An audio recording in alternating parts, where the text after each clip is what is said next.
Where does the food go after you swallow it?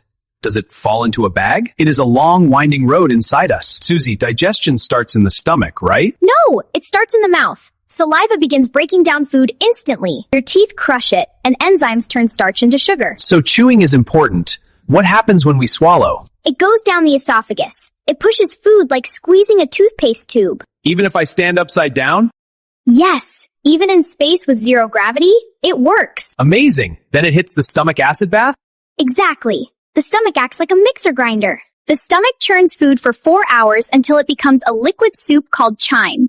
Yummy soup. Why does my stomach growl when I am hungry? That is your stomach cleaning itself. It is moving gas and air around. So it is house cleaning noise. Where does the soup go next? To the exit? Not yet. It enters the small intestine, the most important part. Here, nutrients enter your blood.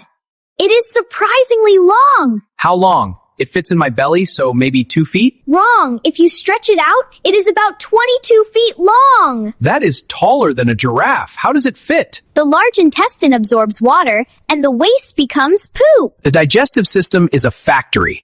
Now, time for the quiz. Which organ produces bile to digest fat? Is it the liver?